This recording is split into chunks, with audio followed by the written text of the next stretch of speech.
J'ai grandi dans une maison où il s'est en effet passé un truc assez terrible. Je l'ai appris assez jeune, donc c'était quelque chose qui est devenu presque une sorte de mythe, de fantaisie un peu de cette maison hantée ou de choses comme ça. Aujourd'hui, si je rentre dans une chambre d'hôtel ou dans un endroit que je connais pas, ou même chez moi, je vais quand même vérifier toutes les pièces et tous les placards et sous les lits pour être sûr qu'il n'y a rien. Donc est-ce qu'il y a une part un peu thérapeutique pour moi à travers le cinéma?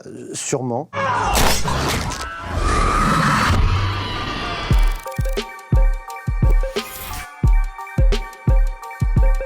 Définir si une idée elle est bonne, définir si une histoire est solide, ça reste quelque chose d'assez personnel et très très subjectif. Une des plus grandes erreurs que j'ai vues dans les gens qui dirigent les studios aux États-Unis ou dans les producteurs ou dans d'autres réals, c'est toujours de se dire « moi je sais ce que les ados ils aiment » ou « moi je sais ce que les gens ils veulent voir ».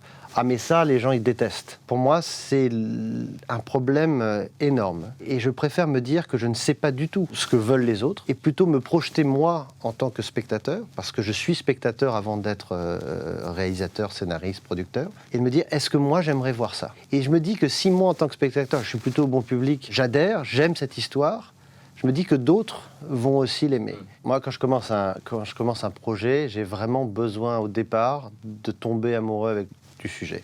Alors ça peut être juste ce qu'on appelle une logline, un synopsis court, un résumé d'une phrase. Ça peut être un livre, ça peut être un article. Et j'ai besoin de ce point d'ancrage qui va me permettre, au moment les plus difficiles, parce que c'est pas facile de faire un film, de pouvoir toujours revenir à cette première émotion et me dire c'est pour ça que je suis là, c'est pour ça que je suis dans l'eau, c'est pour ça que je suis dans cette boîte, c'est pour ça que je suis dans le désert. Pour tous ces moments-là, c'est parce que je suis tombé amoureux de cette histoire. Et ce que j'ai découvert un petit peu avec le temps, c'est que j'ai une tendance à tomber amoureux d'histoires où il y a une expérience, un côté un peu ce qu'on appelle le survival, c'est-à-dire quelque chose d'hors du commun, une situation qui n'est pas anodine mais qui pourrait vous arriver.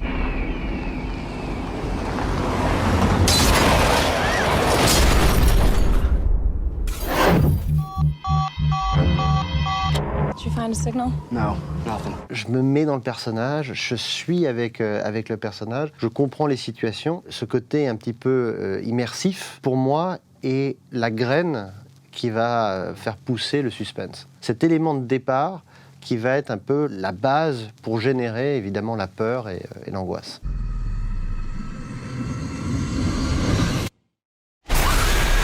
Il y a toujours, pour moi, la question du point de vue. Peu importe la taille du cataclysme, du monstre qui court après le personnage, si on n'a pas peur pour ce personnage-là, on n'aura jamais peur en général. Et c'est ça que je cherche évidemment dans un scénario, c'est est-ce que je crois au personnage, est-ce que je peux m'identifier avec ce personnage, et est-ce que surtout, j'accepte les choix, parce que quand on fait ce type de cinéma, on se retrouve très vite face à des choix multiples. Hein. On se cache sous le lit, on saute par la fenêtre.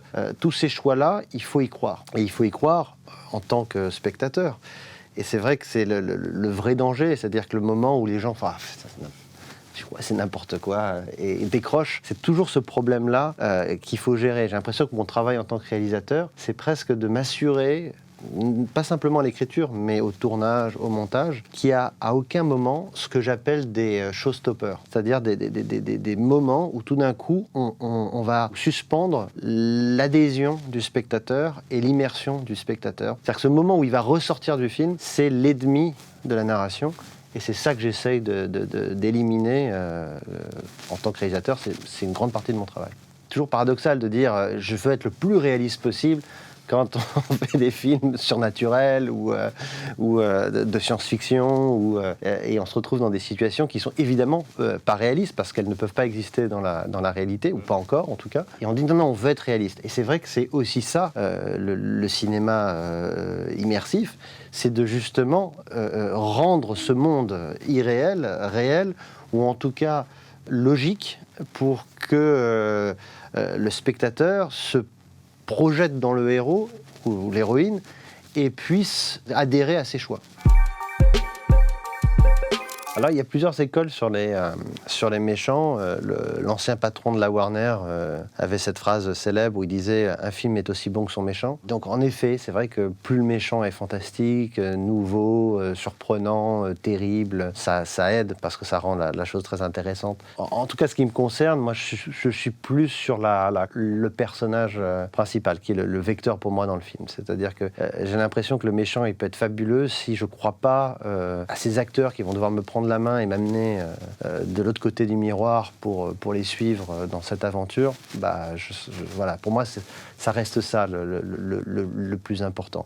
Mais c'est vrai qu'il faut toujours travailler sur une complexité de méchant, il faut toujours travailler, s'il y a méchant, hein, parce que c'est toujours la nuance de savoir est-ce qu'on a besoin d'un méchant ou pas dans un film.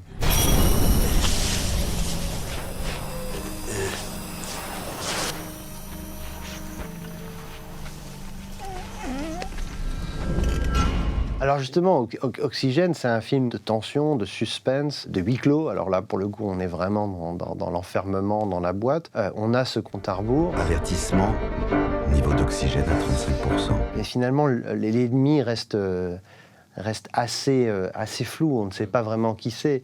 Et finalement, est-ce qu'il y en a un? Et justement, cet exemple un peu de thriller de situation, on pense qu'il y a plusieurs ennemis, et puis finalement, on avance vers une autre découverte. Mais c'est justement ce jeu de qui est derrière ça, qui l'a enterré, qui l'a mis dans cette unité, qui l'a enfermé, qui joue avec elle. Et finalement, on va découvrir au fur et à mesure plein d'autres choses. Je suis assez fasciné par la différence philosophique entre Walt Disney et Miyazaki. Et c'est fascinant, hein, les méchants chez Walt Disney sont toujours extrêmement intéressants dans le sens diabolique et en général avec peu de rédemption. Alors que chez Miyazaki, les méchants deviennent toujours des gentils. Il y a toujours une sorte de zone floue entre l'évolution d'un personnage qu'on croit être quelqu'un de terrible et finalement qui est quelqu'un d'assez juste, et finalement on trouve une sorte de justification. Le résultat, c'est que des générations d'enfants vont être, par exemple, traumatisés par les grands méchants des Disney, et génération après génération. Mon fils, qui a 13 ans aujourd'hui, quand il était petit, Shere Khan, c'était la chose la plus effrayante qu'il ait vue dans un film. Sauvez le gamin, faites quelque chose! Ça reste une sorte de trauma qui va revenir de génération en génération, alors que Miyazaki, en général, ne laisse pas de méchants derrière. Il n'y a pas de grand méchant qui vient hanter les cauchemars des enfants. Il y a une sorte d'équilibre comme ça, parce qu'il y a quelque chose de plus juste, de plus naturel et de plus complexe aussi. Visuellement, j'ai envie d'un univers qui soit cohérent et qui me donne envie de le filmer. C'est vrai que je suis sensible à ça quand je choisis mon prochain projet. Je trouve que c'est pour ça qu'il y a un lien, par exemple, entre Crawl et Haute Tension. C'est que Haute Tension, c'est pas la maison qui est le décor, c'est cette nuit-là. C'est cet environnement très, très dark et cette nuit qui vont passer. Et pareil avec Crawl, c'est cette tempête. Pour moi, c'est ça l'univers qui va lier l'histoire. Et dans Oxygène, évidemment, c'était le défi ultime de se dire, bon, est-ce qu'on peut tenir un film entier dans un décor qui, en plus de ça, est la taille d'un cercueil? C'était le grand challenge. J'essaye quand même de rechercher à chaque fois un type d'univers qui va me donner l'opportunité de visuellement apporter un cachet ou une couleur ou un style au film. Et j'hésite pas à orienter aussi, hein, quand on faisait par exemple Piranha. On a cherché des lacs partout où c'était possible. Et finalement, j'ai choisi un lac qui était peut-être le plus compliqué, mais qui était fabuleux pour moi parce qu'il y avait cette énorme étendue d'eau sur fond rocheux, donc une transparence dans l'eau qui permettait de voir un peu plus. Mais surtout, il y avait ces montagnes pointues partout autour. Et c'était pour moi ces dents de piranha qui ressortaient de la terre, qui amenaient cet arrière-plan, cette toile de fond permanente à l'histoire. Oui, le décor pour moi est toujours plus qu'essentiel. Il est le cœur même de la transition visuelle du film. Ça m'amuse en fait, c'est très amusant de jouer justement avec un univers, et c'est quelque chose sur lequel évidemment on peut développer, construire. Sur Crawl, tout a été influencé par la logique de l'architecture de cette maison et de la tempête qui arrive.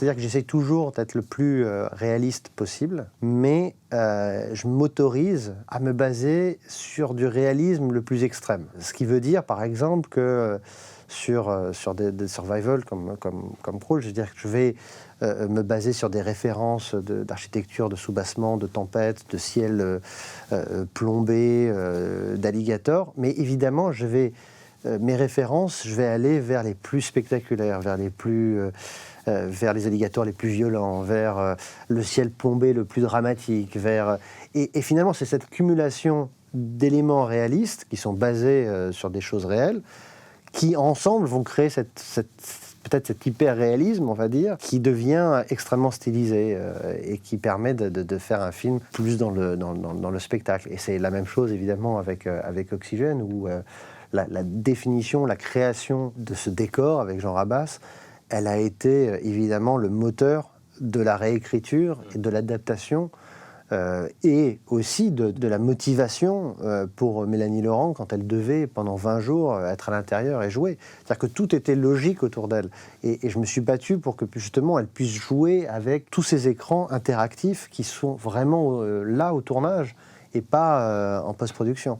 Donc il y avait cet élément réel pour créer, justement, cette immersion, même pour les acteurs.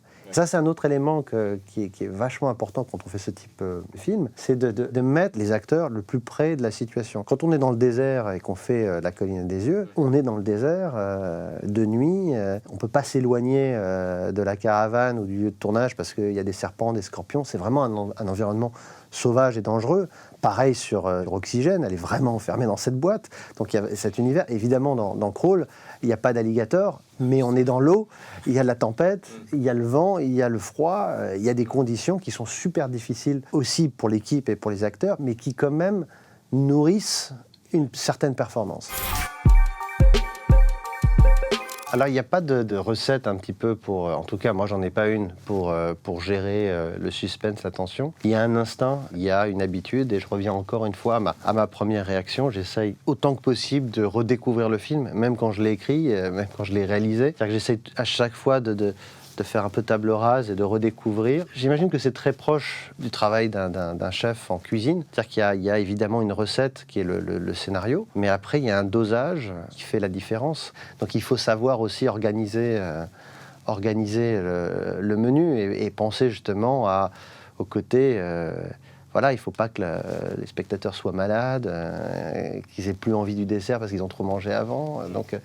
Donc il faut gérer ça. Moi, je pars du principe que pour créer l'immersion, on doit être avec le personnage. Donc on doit voir ce que ce personnage voit. L'idée, par exemple, de rester sur un gros plan de quelqu'un qui assiste à quelque chose d'atroce, et de jamais couper. Tout d'un coup, pour moi, au lieu de créer un sentiment d'immersion, je ressens le contraire. C'est-à-dire que je ressens la mise en scène. Je ressens la volonté du réalisateur de ne pas me montrer ce que cette personne est en train de voir.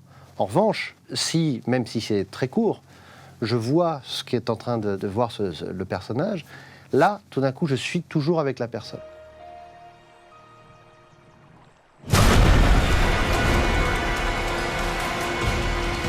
Donc pour moi, c'est toujours l'équilibre de maintenir cette immersion avec les personnages.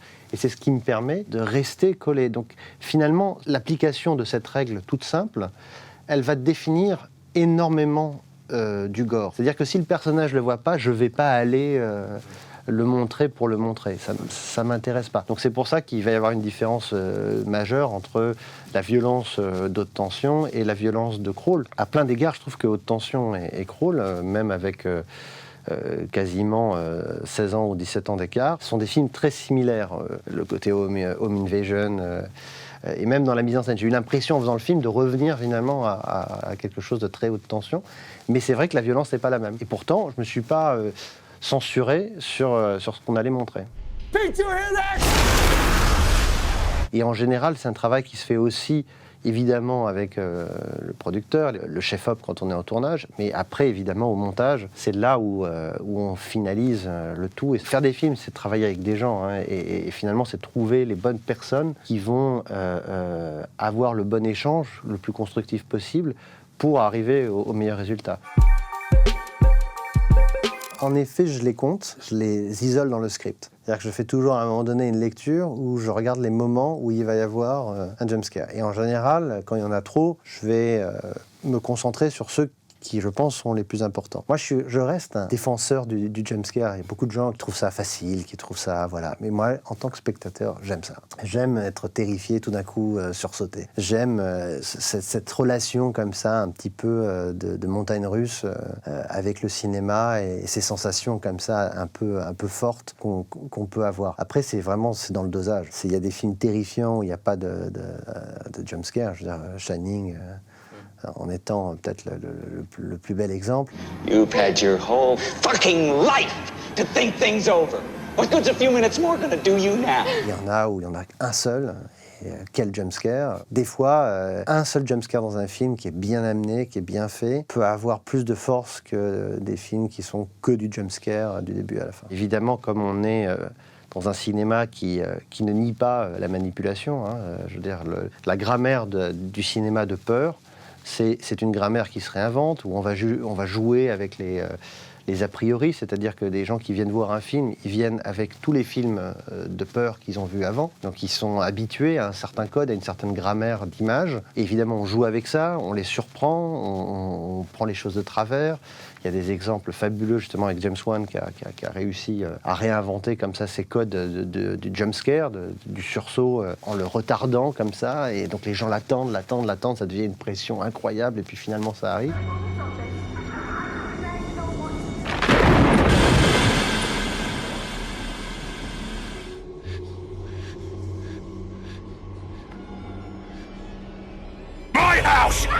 C'est ce type de jeu avec le spectateur qui est évidemment très excitant. Alors c'est quelque chose qui se fait à l'écriture au départ. Ça commence par un jeu avec soi-même, c'est-à-dire que tout d'un coup je suis en train d'imaginer le pire, parce qu'en général c'est toujours des scénarios où le pire va arriver, et je vais imaginer une mort atroce ou quelque chose qui serait mon pire cauchemar. Et cette idée va jouer avec moi en tant que spectateur tout de suite, et je vais tout de suite avoir le résultat au moment où j'y pense. Et ensuite je vais la réaliser et je vais voir tout de suite. En général, pas sur le plateau, mais bon, sur des réactions quand même à la lecture. Et après, évidemment, en projection test, tout de suite, le résultat, si ça a marché, si c'est le bon truc. Et c'est vrai que jusqu'à aujourd'hui, ça marche assez bien, en fait. J'ai créé des situations et des scénarios catastrophes. C'est un truc où j'arrive encore à trouver de nouvelles idées.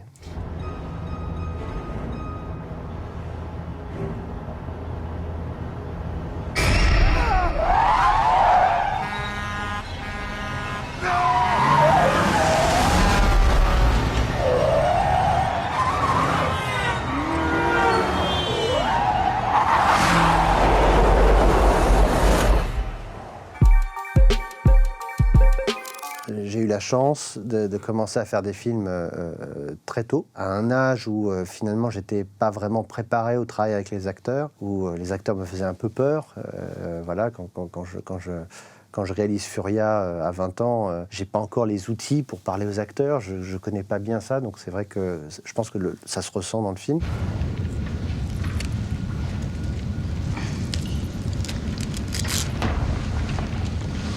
Quelque chose que j'ai vraiment découvert après. Et ce que j'ai découvert surtout très vite, c'est qu'on ne peut pas faire une généralité sur les acteurs. Chaque personne est différente, comme dans la vie, et chaque personne répond à des choses différentes. Et je pense que le travail d'un réalisateur, ça va être de comprendre, en parlant avec l'acteur, en parlant avec l'actrice, quel type de personne il est, pour pouvoir s'adapter dans ta direction. Il y a des acteurs qui ne supportent pas qu'on leur montre que tu attends d'eux, c'est-à-dire que tu fais une sorte de une mauvaise interprétation du déplacement, d'une émotion. Il y a des acteurs qui ont besoin de savoir pourquoi et de connaître tout sur leur personnage, et c'est le travail du réalisateur de tout connaître sur leur personnage aussi. Un réalisateur qui dit « je ne sais pas pourquoi elle a cette montre, ou qu'est-ce qu'elle a fait juste avant cette scène », c'est quelqu'un qui n'a pas fait son travail. Le réalisateur, il doit préparer, et il doit pouvoir répondre à n'importe quelle question. Et après, il y a des acteurs qui ont besoin de juste voir. Par exemple, j'ai une expérience formidable, vraiment exceptionnelle même, avec Cécile de France sur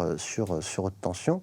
Et c'est vrai qu'à un moment donné, c'est devenu presque une sorte de complicité où je lui montrais d'une manière horrible ce que j'imaginais et elle le faisait avec grâce et brio d'une manière exceptionnelle. Sur un film, des fois, il y a des personnalités complètement opposées. Hein. Sur Crawl, Kaya n'a pas du tout la même personnalité que Barry Pepper et il faut s'adapter dans leur direction à chaque scène pour leur expliquer d'une manière différente ce qu'on veut. Pour moi, c'est la clé de cette direction. Quand j'ai commencé à parler avec Mélanie d'Oxygène et qu'elle a eu ce coup de cœur pour le script, je lui ai dit, est-ce que tu te rends compte à quel point ça va être difficile ? Elle m'a dit, oui. Je lui ai dit, non, j'insiste. Dans l'histoire, elle passe quelques heures dans cette boîte. Toi, tu vas passer 20 jours, allongé, enfermé, toute la journée. Ça va être physiquement terrible. Milo, déverrouillage. Je ne suis pas en mesure d'accéder à cette requête pour le moment. Milo, s'il te plaît, je t'en supplie. Je ne suis pas en mesure d'accéder à cette... Et même en la prévenant, même avec son entraînement, je pense que ce qu'elle a traversé, c'était assez terrible. Et je sais que ça l'a nourrie. Je sais que ça l'a aidée. Il y a des moments où même s'il y avait encore de l'oxygène, elle ne pouvait plus respirer. C'était terrible. Évidemment, on n'est pas là pour aller jusqu'au bout et torturer des gens. Ça a peut-être été ça le cinéma à un moment donné, mais c'est plus le cas maintenant. Donc aujourd'hui, il faut travailler évidemment avec, et c'est une complicité avec les acteurs. Moi, je ne suis pas en train de me dire là, je vais avoir une performance incroyable parce que ça va devenir vrai. Je ne suis pas dans cette recherche-là. Je crois vraiment au potentiel des acteurs de pouvoir accéder à cette vérité par eux-mêmes avec l'aide du réalisateur. Et alors il y a toujours des premières étapes sur le montage d'un film où on a tout monté, où on aime tout, où tout a une raison d'exister fondamentale, où chaque plan ne peut absolument pas disparaître. Et en général, ça c'est l'ennemi du réal. Et finalement, le monteur est là pour justement secouer et un peu dire non, mais attends... Là, le film, il est super chiant. Il y a un ventre mou, ce fameux ventre mou qui se déplace comme ça au gré du montage pour justement arriver à cette version où, si tout va bien, il n'y aura plus de ventre mou. Mais c'est compliqué parce qu'à chaque fois, on est dans un cadre où on doit penser à la première vision du spectateur, mais aussi la deuxième vision, parce qu'on se dit « Ah ouais, quelqu'un va revoir le film, ils vont découvrir d'autres éléments. » Et ça, c'est très important en général pour un réalisateur, c'est le truc « Ah oui, je veux absolument. » Mais finalement, c'est pas ça non plus qui compte le plus. Ce qui compte le plus, c'est la première émotion qu'on va ressentir. Il faut que ce soit logique, il ne faut pas qu'il y ait des éléments qui se perdent. Mais il y a quand même une efficacité qui est nécessaire. Je ne pourrais pas travailler avec un monteur qui n'est pas aussi monteur son quelque part. Okay. C'est-à-dire que pour moi, j'ai une attente d'un premier montage où l'image et le son vont être quasiment aussi importants, où on va aller chercher dans des banques de données, on va trouver les sons, on va créer les effets, même si c'est de la maquette. Et pour moi, l'écriture, le design de ce son, il se fait d'abord au montage avec le monteur image. How about you guys beat the shit out of each other? And the winner gets an exclusive interview with me.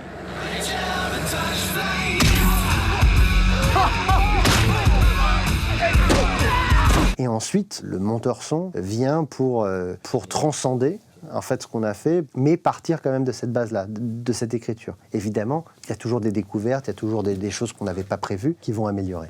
Mais après, évidemment, l'élément le plus central de tout ça, surtout sur ce type de film, c'est la musique. Alors, la musique, ça reste un élément toujours plus qu'essentiel. La musique va en parallèle avec les personnages. Et quelque part, la musique a comme but ultime de pouvoir se marier avec les personnages et de suivre les personnages.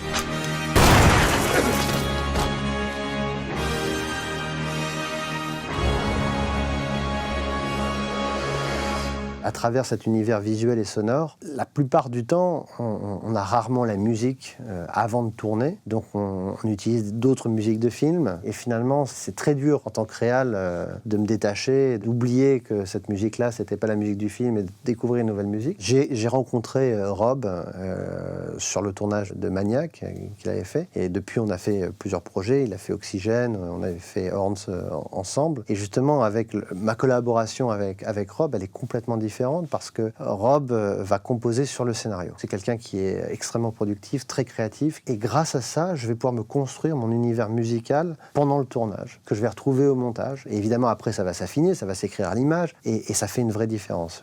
Pour avoir évidemment travaillé des deux côtés, cette méthode-là est pour moi la méthode la plus, pas simplement inspirante, mais la plus juste pour faire le meilleur film possible. Pendant longtemps, on avait la musique qui montait, Et boum, il se passait quelque chose. Donc après, les spectateurs, ils se disaient, bon, ok, la musique, elle monte, il va se passer quelque chose. Donc après, quelqu'un a fait la musique monte, et il se passe rien. Après, on a fait le contraire, on a fait la musique monte, et puis elle s'arrête.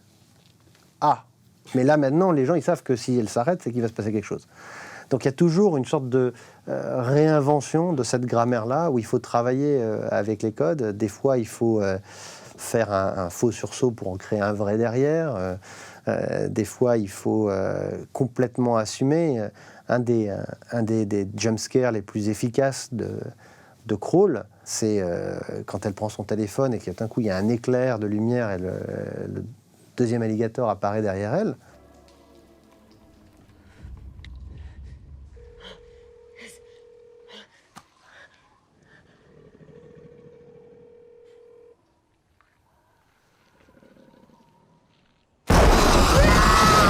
J'avais presque honte de le faire sur le tournage. C'était pour moi le côté le plus classique de la Hammer, du coup de tonnerre, et tout d'un coup le méchant qui apparaît dans l'ombre. C'est ultra old school, mais finalement, parce que ça était tellement old school que de nouveau adapté au sein de Crawl, bah, ça devenait une surprise de nouveau. Et pour l'avoir vu avec des spectateurs à une époque où il y avait encore toutes les salles ouvertes, et l'avoir vu beaucoup, ça ne manque pas. À chaque fois, c'était à l'unisson, les 400 personnes et les 300 personnes de toutes les salles qui sautaient en même temps. Donc ça marche.